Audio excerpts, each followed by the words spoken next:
So, okay, so thank you. I hope you got the links to the cases. We kind of left last week reviewing one extremely interesting case, but it's a very interesting but unusual as well. So I think I would prefer to prioritize I'm gonna switch to another case. And the reasoning is, let's go with the easy ones that they are coming through the clinic and the ones that are gonna have an impact in our everyday, practice. If we have enough, that doesn't mean that we are not gonna go through the other case, but we keep pushing it until we find like a hole where we don't have any interesting case or any everyday case, and then we go to the difficult case. So for that, is if Lucy is around or she's not around, because there's a very interesting case that I think came over the weekend with very, very common. But if she's not around, probably we start with case number 14, and I'll share the link in a second.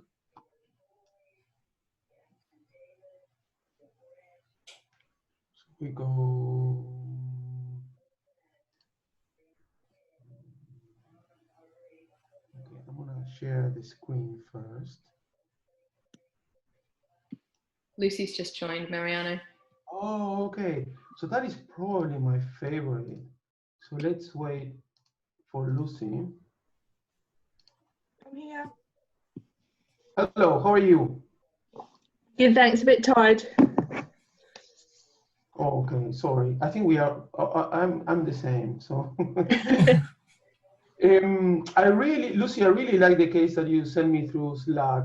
So, if you don't mind, I'm gonna share that Sure. case, and maybe we can go through it. I think it's a very, very cool case. I'm struggling with the sharing screen now.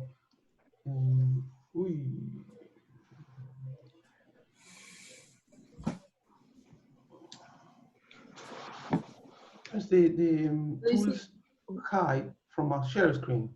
Okay. Lucy, do you want to run through the kind of background of the case? Sure. Yeah, no worries. It was a 8-month-old male entire Labrador, serial foreign body eater, liked socks and soft toys and stuff. Had always pooed them through.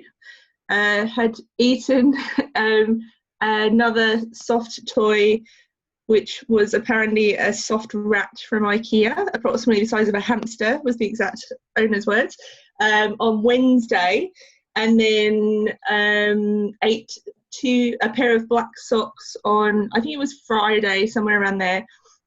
Dog was clinically well, and then presented Sunday having had a vomit or two, and just kind of looking a bit unwell. We ran bloods, which were normal. We gave it a fluid bolus, took it out for a walk. It pooed out a sock, and then we took the first set of x-rays just after that. Okay, so I have an issue with it says host disabled attendee screen sharing. So maybe, Anna, you can help me with that.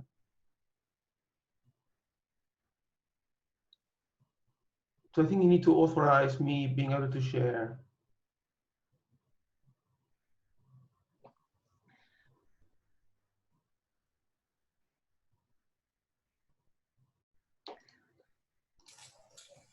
There we go. Okay. So, the other thing is more chat. So I'm sending the link to everyone so you can open the case, and then cool. So Lucy, correct me if I'm wrong. Yep. These are the first set of radiographs. Yeah, I would say so. It was about, what's the timestamp on it? I can't see the timestamp. So the dog came in about lunchtime, something like that. So it's 9. No, so these are not the first ones. The first ones. It's on the 7th of June, 9 p.m. So it was the same day, but earlier in the day, because I finished at 6 p.m. that day, the first set. Okay. So so I don't have, I'm not sure I have those, but Oh, if you okay, go with that's okay. these ones, Yeah, so this is the second set of x-rays. and where are we here? So here we are with the vomiting dog with a history of foreign bodies. Yeah, so it's come in that day, it's pooed out a sock that morning. We've done one first set of x-rays, which I'll be honest, didn't look super dissimilar to this that morning, like around lunchtime, and this is the second set of x-rays. Good. Yeah. Okay, so perfect place to start. So you have the link. You can look at the images yourself or look at my screen. And now, after we had a couple of rounds already discussing about foreign bodies, all the pros and cons of radiographs and different types of foreign bodies and stuff. So I assume that you are experts now. So I'm desperate to listen to what you have to say about this set of radiographs.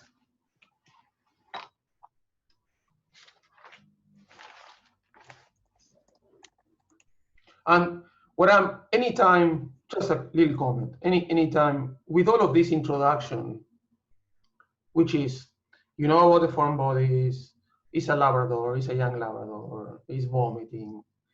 The danger, and I'm pushing you to go in that direction. So I even said, you know, what do you think about this dog with a history of foreign bodies? So the danger of heading to a case with all of that background is that you are tunnel visioning. Makes sense? You're gonna just look for that, and it's very likely that there may be something else just in front of your eyes, and you will not see it. So be aware that if you do that, if you fine tune, if you are very aware of the history and everything, probably your ability to identify things related to that disease is likely going to increase because you are really fine tuning.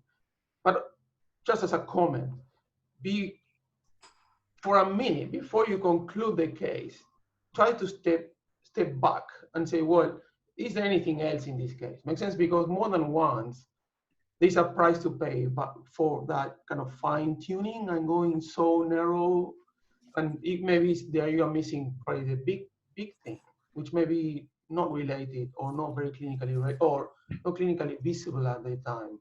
So that's just a comment aside, but let's keep on tunnel visioning if you want.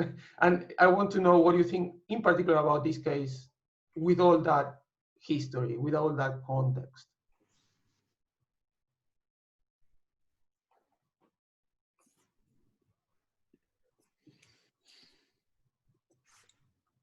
Normal, abnormal? Abnormal.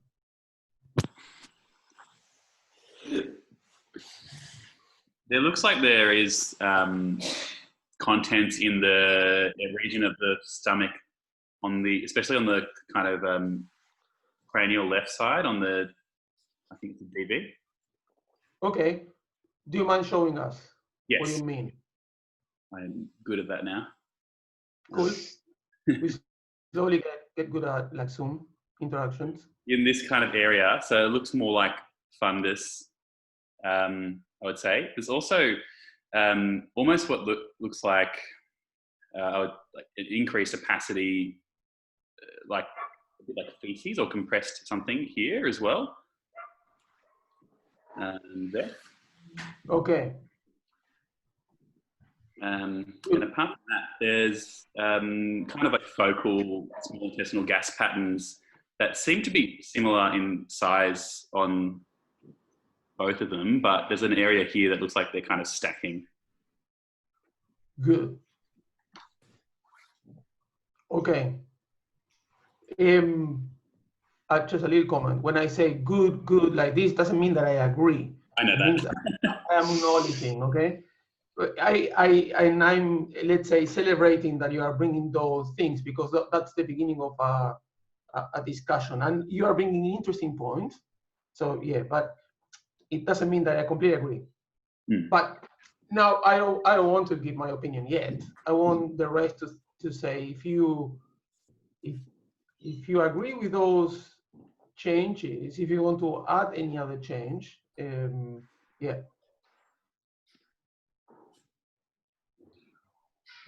What's your take? I'm interested in the, I'm just trying to work out how to put it up, but interested in the sublumbar area there. It's a little bit more pronounced than I would have thought. May not be abnormal, but then also in the region of the bladder, you can't distinctly make out the bladder, but it's radiodense there. You can see the gas in the colon to an extent. There's a very dark gas spot there, which is probably in the colon and not rather than in the wall. Yeah, I don't know what to make of it. I'm just suspicious of it. That's good. I was, while you were talking, I was thinking that continuing on with that idea of always being careful about tunnel visioning and just looking for one thing, because there are risks related to that. But let's forget about that for a minute. And then let's review what are the tools, what are the tools in terms of knowledge tools that we need to have in mind when we are dealing with a case like this. So it's a foreign body or the history of a foreign body. So basically, this is a short review of what we've done in previous rounds. So we are first trying to identify, is there anything in there that looks abnormal in terms of opacity, shape, that looks like the actual foreign body? So that's the first thing. And then if we say yes, then the next step will be where is it? That's the first one. That it not always works, because some of the foreign bodies are not very, we cannot identify radiographically so with a lot of confidence. So the other thing is, well, if we can't, or even if we can we see any evidence of mechanical obstruction? And that was based on that dilation of the bowel. Makes sense? We went through what's the underlying idea. If you obstruct, content accumulates. So where it accumulates is this tense. And we've been through many situations where this doesn't work. If it's very high, if there's vomiting, if it's partial. Those are the situations where our tools don't work. So having that in mind, yes, I just wanted to refresh that. That in my eyes, it kind of brings, what are the elements that we are after? What are we searching for? Okay, any other comments? Up to now, we are with the abnormal opacity, I would say, or maybe appearance of something in the left cranial abdomen, more obvious in the BD projection. And then we are also concerned about some of this, the appearance of something here, which I think first impression looks like feces. And then what about these bowel loops? That's the summary up to now. And I'm interested in knowing if you agree, what are you gonna do with that? Do you want to add any other finding? Can I add as well, Mariano, that that area that on first impression looks like feces, I'm not entirely convinced it is about a colon, either. It looks like a more like ileocecal area. Okay. But that's all I want to say. Mm-hmm.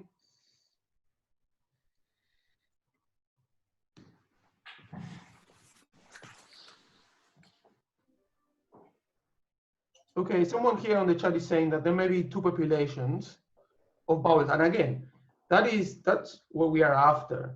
And the question is it present or not? Probably I would like whoever thinks that there are two populations to show me exactly which one do you think is distended? Probably I see more of the normal. So if someone can point out, which one are you gonna take? Which is the image that you believe represents a distended small bowel loop? Then we can go from there.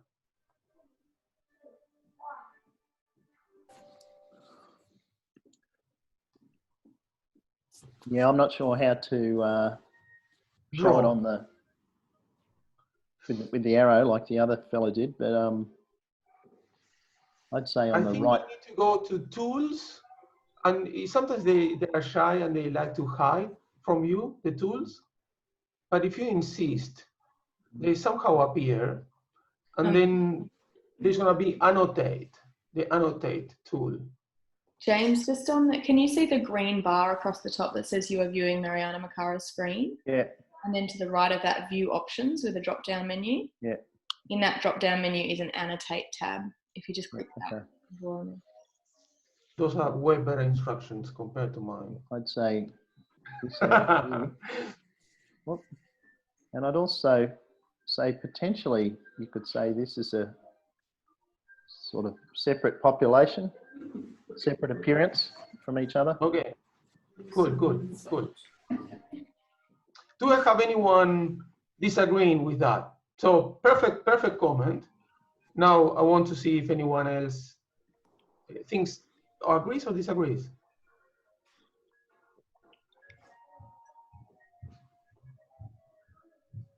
So probably it's my turn to agree or disagree. So I think this, and I'm probably using the opacity, that mixed soft tissue gas opacity. This is how feces look like. And because it's on the right, I think this is probably the ascending colon. Then this comes here. Do you see that? And I can probably even draw it. Let me see if I can find those tools and annotate. So I think probably the column comes like this. So I can somehow connect this, and then probably this is cecum, and then comes like this. Okay. Well, so I'm using two features, the location and then the appearance of the content. But having said that, someone could argue, and I think I should be thinking about, that is probably not the normal appearance of the small intestinal content. The small intestinal content is usually either fluid or gas, like stuff from the stomach that is well digested. It doesn't have a really granular appearance, it's usually fluid or gas. But it could be abnormal small bowel content. So I need to keep that in mind. And that's the difficulty, differentiating abnormal small bowel content from colon. But in this case, probably I can go and connect both things.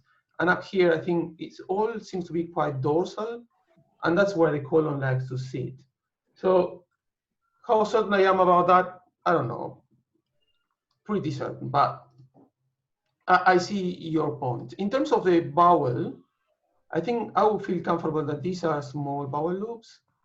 I know that that seems to be stacking, but the overall diameter, which is the key element, which is the feature that we like to pick up, is not there. So the diameter is perfectly fine.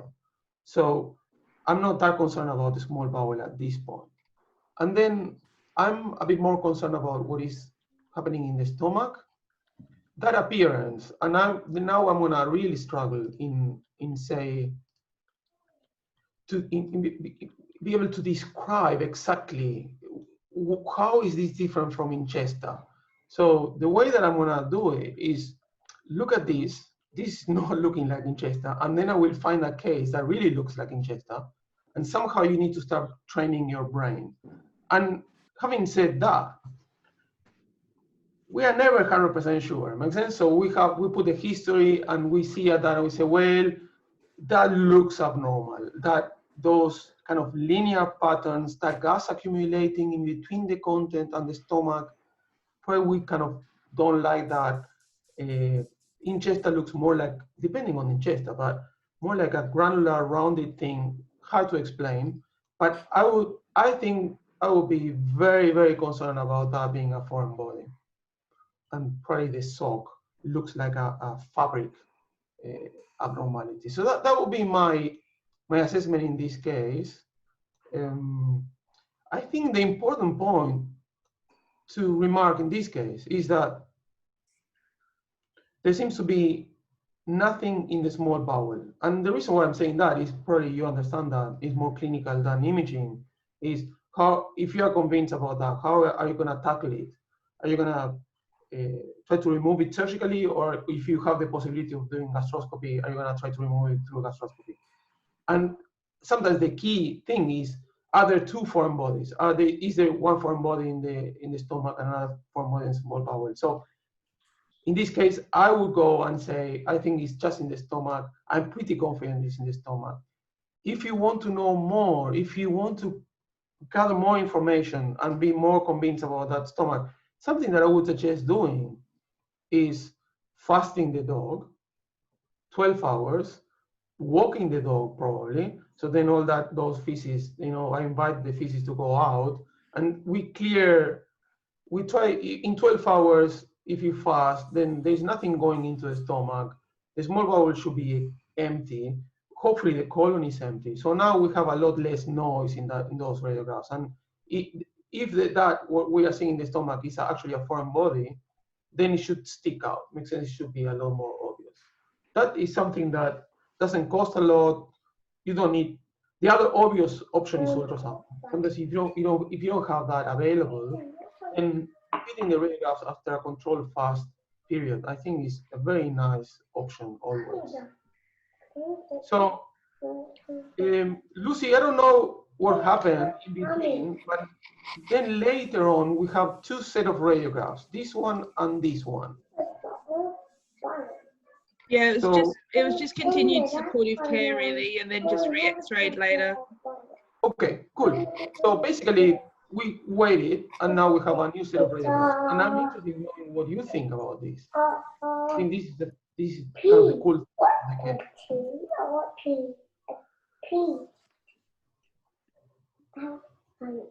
I'm just talking. Does everybody mind just muting the speaker?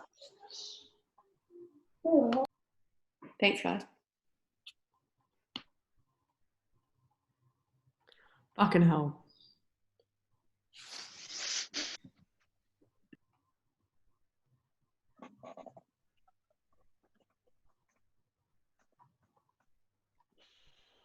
Okay, so what do you think?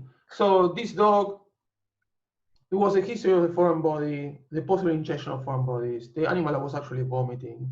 We took radiographs and we said that there was a lot of feces in the colon, that we thought that small bowel was probably normal, and we were concerned about an abnormal looking stomach. At least I was concerned. And I went further and said, I think this is a clear case of this is how a foreign body or a fabric looks like. So and now we are after I don't know how many hours, and now we have these radiographs. I don't know if the dog is still vomiting or not, but what do you think? No vomiting, but it's had neuropitant. Cool. It now appears like there is two populations, I would say, of small intestine, but I guess the VD would really help confirm that. But can you show me the one that you think is distended? So this loop here looks a bit more, instead I haven't measured it, compared to the loops below it. Cool. And these ones that are here as well. I don't know if you can see that. Same on this other lateral projection as well. So that part there and the ones next to it look a bit more dilated than the ones just below, or kind of more cranial to it. In the stomach. I see what you mean. Any feedback? Yeah, it also, I haven't actually seen these x-rays before, but this looks a bit funky here. And it's okay. that one as well. Oh, sorry. Like perfect. There, it just looks a bit weird. Obviously, I've got the wonder of 20/20 hindsight. Cool. I want your reaction. I want reactions. If I describe this is a passive learning, this should be an active. So what do you think about these comments, everyone, about both comments, the distended or the funky looking bowel? What's your take? I like the comments. I couldn't see sort of dilation, like it doesn't look too obstructive to me. It's sort of bordering. I see what sort of Josh was pointing out with the bordering on dilated, but certainly looks like there's a degree of ileus there. The thing that's jumping at me, and these ones relative to the other ones, is this kind of stacking effect of the, like we've got all of these circles end on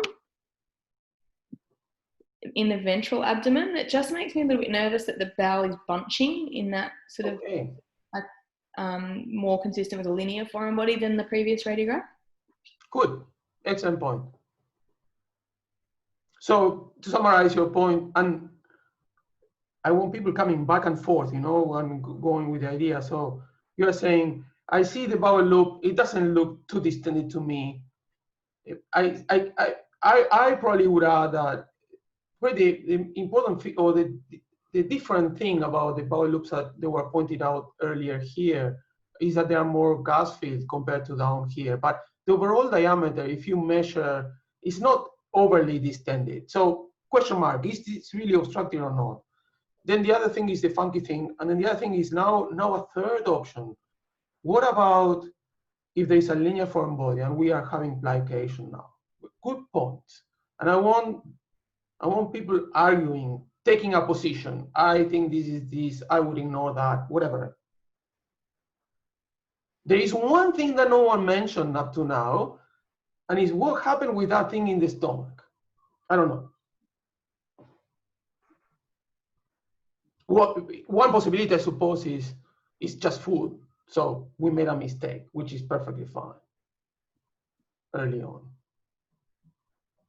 I guess there's like one set of loan x-rays, they're kind of like maybe not obstructive, but in relation to the last set of x-rays, there's definitely more gas, considering the dog hasn't been fed, and like it's kind of heading in the wrong direction, not the right direction over time. Just in terms of things moving through and things. So yeah, I guess, I don't know, I would ask you, do you think that is also related to your knowledge about the clinics? Because in terms of imaging, whatever we found in the stomach, I don't know, unless someone wants to argue with me, it looks a bit better. The stomach looks smaller. Yeah, it does. Then the colon is now empty, is more empty, so there's not that amount of feces, so that helps. I don't think that is helping us in diagnosis. But then a lot of small bowel loops here are really normal. Makes sense? So if you take the diameter, forget about the possibility of bunching, which I'm listening. But if you take out the diameter, they look very normal. And these ones, that they look a bit more distended, they are not overly distended. They are not actually going over the threshold that we use. So imaging wise, I don't know. I mean, if you go with the distension or the obstruction, I'm not sure it's going either way. I don't want to give my opinion, but yeah. So anyone willing to take a position now? So now we have these conflicting things. I probably downplay a bit the obstruction, but you are welcome to argue and come back. And I invite you to do that. Then the other one is the funky thing that is highlighted in red, and the other is the possibility of a linear foreign body. Who wants to take a position?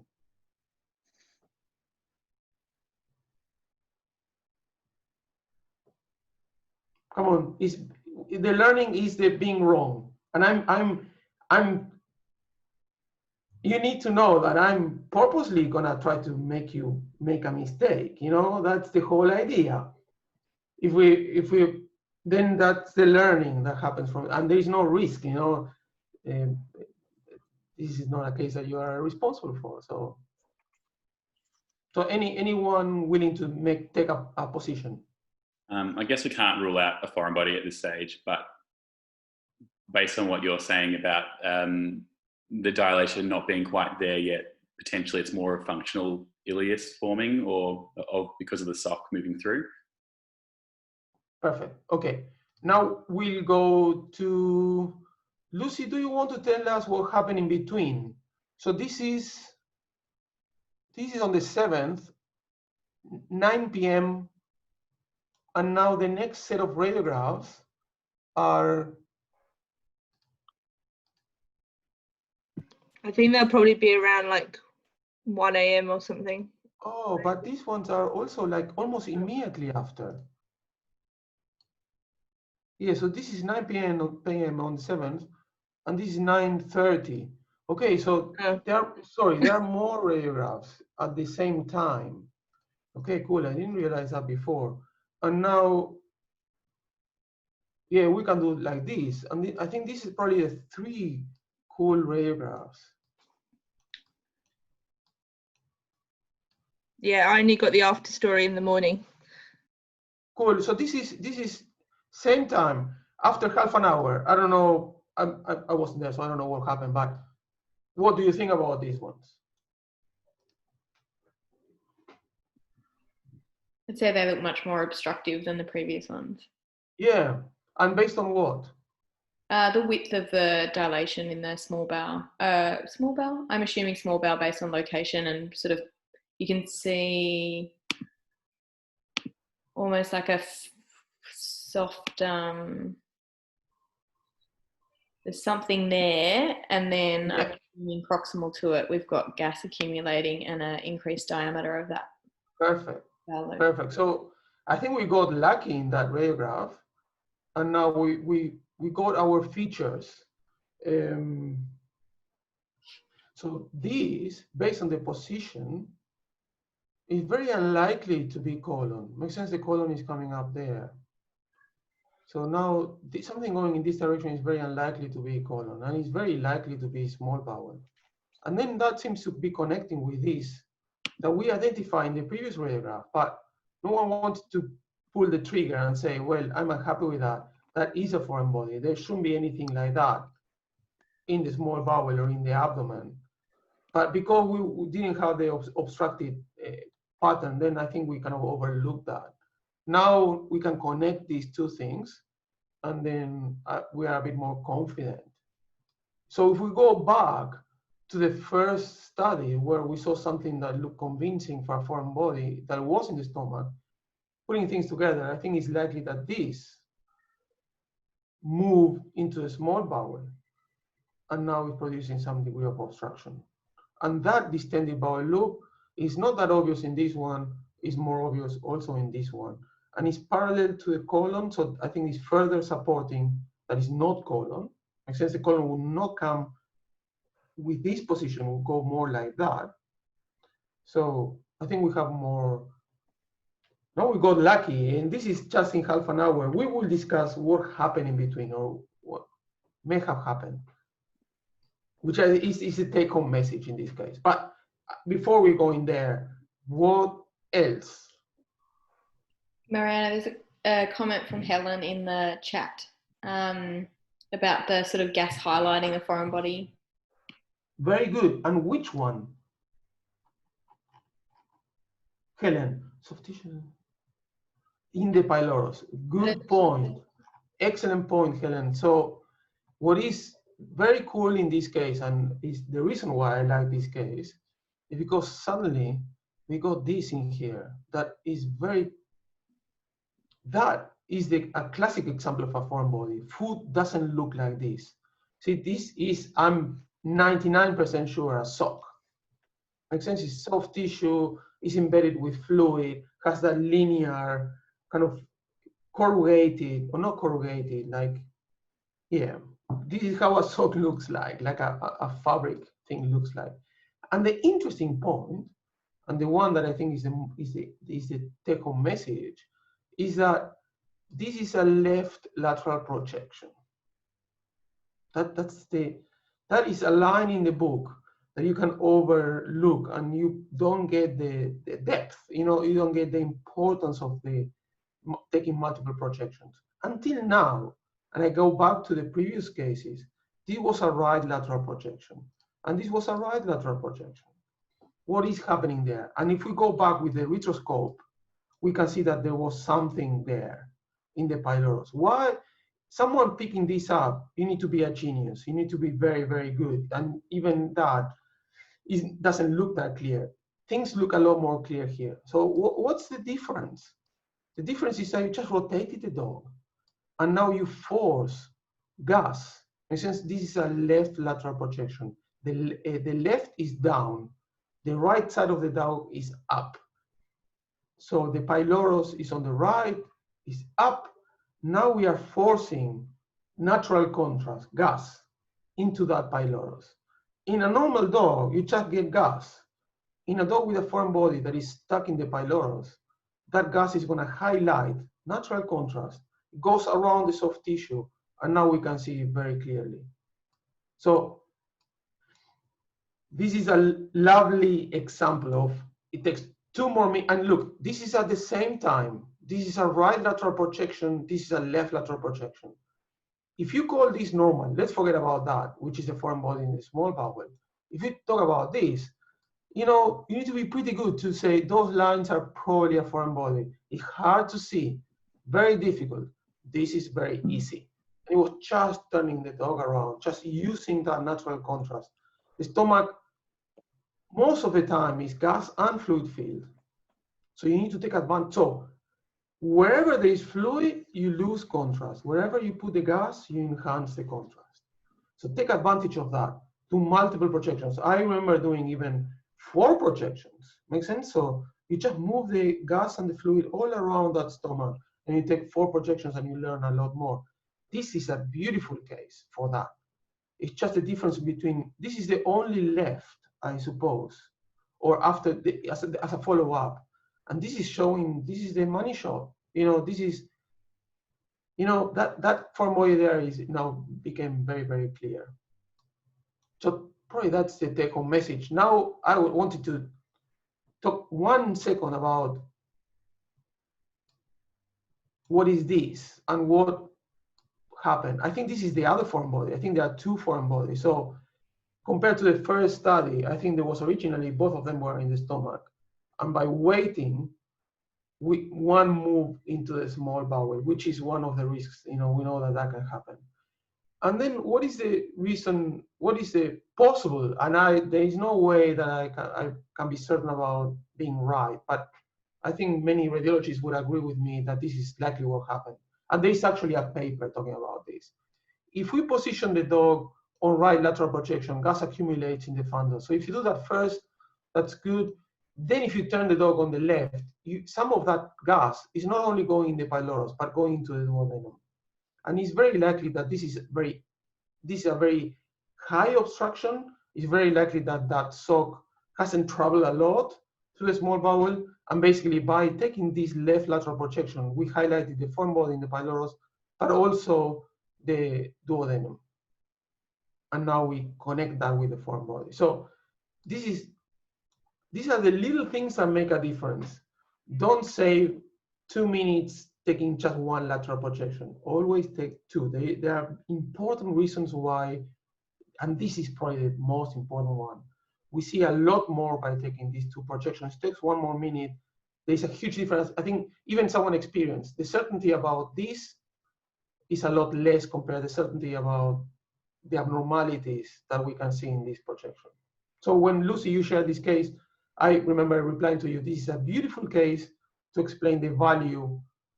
If you want, you can just summarize and say the value of a left lateral projection. I prefer to say the value of having the 2 projections. You really are playing with that contrast and enhancing your ability to see things. The other thing that is interesting to highlight is that if we go back, why is that there weren't like very obvious features of obstruction? And the reason is because it's one of the exceptions, and the exception is high obstructions are tough, are very tough, because we don't rely on that distension of the bowel. It's not that we have something in the middle of the jejunum and half of the small bowel being distended, half of the small bowel being normal. That's a lovely case. That's the case that we feel confident about. This one is a very high obstruction. It's in the stomach. It's hiding there. Now it became more clear with a left lateral projection. And then probably the take-home message is a bit building the confidence. I think even if we go back, and probably not back, but probably in this one, this really looks abnormal. That is not like feces, which I think we should be very confident that is abnormal. I understand that we don't see the associated obstruction there, but slowly we should build that confidence and say that looks abnormal. If you have any question, another radiographic little trick, if you want, or something that probably we should have considered in this case, is I think the only thing that you can be thinking about this is that a foreign body, or the option is that feces? Are we still dealing with feces there? And then at this point in time, if that is the question, I will have done a pneumo colon. Make sense? A bit of air in the colon, you highlight the whole colon, and then if by doing that, now you see air going around that foreign body, then obviously that is in the colon. If the air goes in the colon and that's still sitting there unchanged, then therefore that is in small bowel. So how much air do you use, Mariano? Say it again. How much air do you use? Oh, there may be a number. I don't know the number. I just use a little bit. And you just take the radiograph. You just put a little bit of air, and you can put a Foley, and then, I mean, the way that I would do it, this shouldn't take more than 5 minutes. You still have the dog on the table. You put a Foley, you just inflate a little bit, you take another radiograph. If you feel that you feel the whole colon, nothing really, this is not dangerous. The worst that can happen is that air is going to keep on going into a small bowel or come out. Make sense? So it's not dangerous, it's easy to do. The only thing that I would consider is if you are planning to do ultrasound, probably do that before, because now the ultrasound is going to be more difficult. You're putting gas into the abdomen. But if that is not in your mind or isn't going to happen in a couple of hours, easy. I promise I'll bring the number.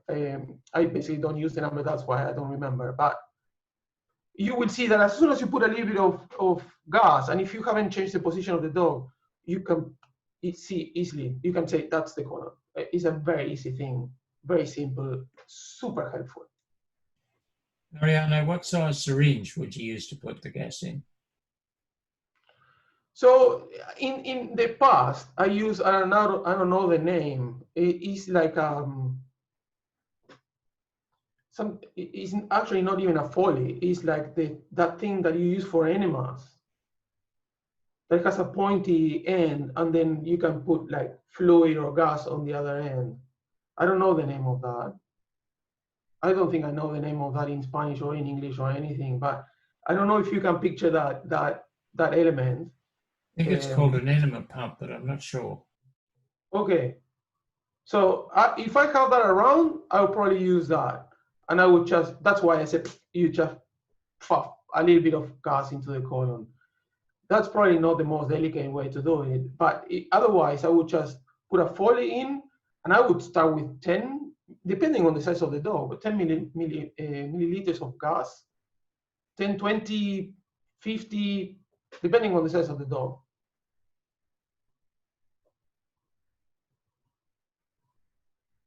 Again,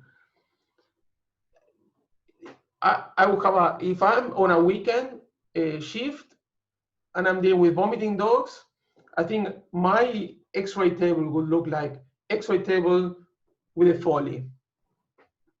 That is how many times I would use it. This is probably the most important thing. We are always dealing, is that thing in the colon or not? Is this a colon or not? So I would have it ready, and I would just look at the radiographs, and if I feel confident that I can make the call, perfectly fine. If I can't, just it's almost part of the procedure. I would just put a little bit of gas, take another set of radiographs. One of the most difficult questions we answer easy. And always, always, always take 2 projections. And if you, for some reason, you are short in electricity and you need to take 1, take the left. Because usually the problem is in the pylorus. And by taking the right lateral projection, we are just putting fluid in the pylorus. So by nature, we are just erasing contrast. So if I will always take 2, but if there is something going on, in whatever, in the torsion, a suspected torsion, you go with right. That's the exception to the rule. In every other, you take both. If there is an exception that you can't take both, you take the left lateral projection. It always pays more. It's always, you just put some gas in there, You can see it usually goes, like in this case, into the duodenum there. Beautiful. And this is so much information. Even like if I need to ultrasound this dog, knowing ultrasounding this area, sometimes it's not easy. It's very cranial. And it's surrounded by lung. So reaching that area is very hard. This is a deep-chested dog. That would be hard. That image is so important. And it's just putting the dog on the left lateral projection. Can I ask, Lucy, do you know where in the intestines that second foreign body was? I don't, sorry. I was thinking that myself. I don't know. Yeah, that's enough. If you give me a sec, I can log in quickly and find out. But so what happened with this dog? yeah, so it went to surgery off this lot of x-rays. The sock, as you rightly thought, was in the stomach, and the rat toy was in small intestine somewhere. I think it would have been either duodenum or jejunum, probably jejunum, I guess. I was actually wondering, maybe you can answer this, Anna. We were a bit confused by the sock coming out before the rat, as they did in the rat first. So can foreign bodies go past each other? I guess they can in the stomach. They just go round and round. But exactly, yeah. In the stomach, they'll splash around until they get lodged in the pylorus. Yeah. So yeah, he was up and eating the next morning, as you'd expect for a good Labrador. Is another interesting point that here I'm happy to give advice about which techniques or how things look like in radiographs, because I've done it for 4 years. The thing that I'm always going back and forth, and I think it all comes back to the clinician, is can they pass? Should we wait? And this is also a very nice case where one of the socks managed to pass. Yeah, that was the thing. Like, as soon as the dog came in and she's saying, oh, he's a serial foreign body eater and he's eating all this stuff, I was like, this dog's going to need a specialist ultrasound. Like, that was my automatic reaction. And then I thought, I'll just do one set of x-rays, and then it pooed out the sock, and I was like, oh, well, it's pooed out one, maybe it will get away with it. And particularly because it ate the sock after the rat, I was like, maybe it's actually pooed out the rat and they're just not aware of it as well. So it kind of muddied the waters a bit. Probably in hindsight, we should have just gone straight for the ultrasound initially, and probably might have even been able to be scoped out. I don't know. I don't think we swim in clear waters with cases like this ever. And the other thing that I probably want to bring to the discussion is there are a long list of cases where I was 100% convinced the foreign body was in the small bowel, and then just the sedation or the anesthesia before surgery, I don't know if that relaxed the ileocolic valve, and then whatever they managed to go into the colon. Yeah, it's I've had more that. than one. Yeah, and I've had and that for too. this, I want to bring one of the people that I work with. He's very, very experienced. He's in the US, and he in the discussions, he's always very conservative about give it a go, give it a medical go. You know, huge things manage to pass.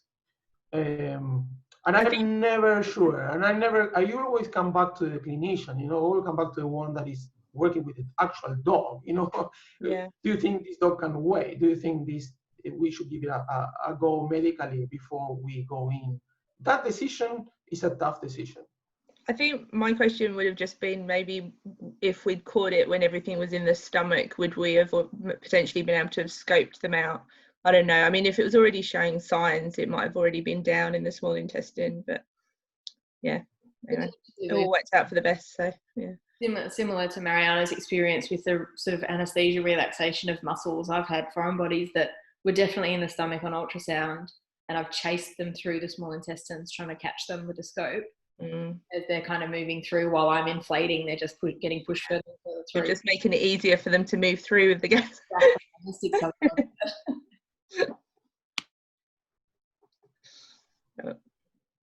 I suppose it's interesting to talk about these cases, but very many years ago we had a dog that ate a sheep's rib.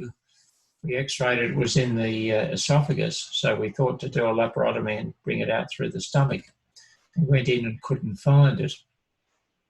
Then we put the dog back in the cage, and we found the rib all right on the bottom of the cage. Mm-hmm. So it vomited it, or? Yeah, it must have vomited it. All right. Okay. But with that, things like that and interceptions, my adage used to be, if you're going to take them to surgery, do so via the X-ray table. One of the coming back to this person in the US that he's the most conservative I know. He always suggests, like, if you are gonna go to surgery, you induce the animal and then you take the last set of radiographs just before you go in. I said, you may just bring the dog back and not go into surgery. And I don't know, that takes time and whatever, but it may not be a bad idea. I guess depending on where you think it is. Yeah. But I have another anecdote. I remember saying, this is, I'm 100% sure this is a foreign body, send it to surgery, couldn't find it. Then I remember the clinician the surgeon came back to me, like, it's not there. I said, look, I'm sure it's there. I'm sure you haven't, and whatever. And then the nurse walked the dog out the next morning, and the dog pulled the foreign body. So it was there. So there are many situations, where things move, and through anesthesia, through the induction, I think that's a key moment. I think part of that problem is because people are paying for XLAPs, we feel like we need to give them value for money. But I heard that, like, human surgeons have said, like, I can't remember exactly what the number is, but they're like, if you don't do X percentage of negative XLAPs, you're not doing enough XLAPs. So, like, I think a negative XLAP, we kind of have a really negative opinion of it, but actually it's like, it is an exploratory sometimes, like, it's just hard when people are paying for it. So you can kind of spin it, I normally say, like, best case scenario, we go in and we don't have to open up the gastrointestinal tract, because then it's not going to break down in 3 days, so you can spin it how you want to the owners, I think. I think that's managing the expectations of the owners, for sure. It'll be great news if we find nothing, but we will have ruled. I completely agree. I love that point. And I work both. I can even tell you where, like in Zurich, the situation, it was all about acting and being responsible. So the thing was, if you have any doubt, we will go in. And then that was the expectation. If we were wrong, and there's nothing, actually good news, because we've done it, we've done what we thought it was correct, couldn't find it, perfectly fine. Sessions would not even come, and that was part of the deal. It was, this is how we operate. I worked in other places where 5 years after I missed a foreign body, makes sense? 5 years after I sent a dog to surgery and they couldn't find the foreign body, they are still reminding me about that. I say, how is that you sent me that dog to surgery? Makes sense?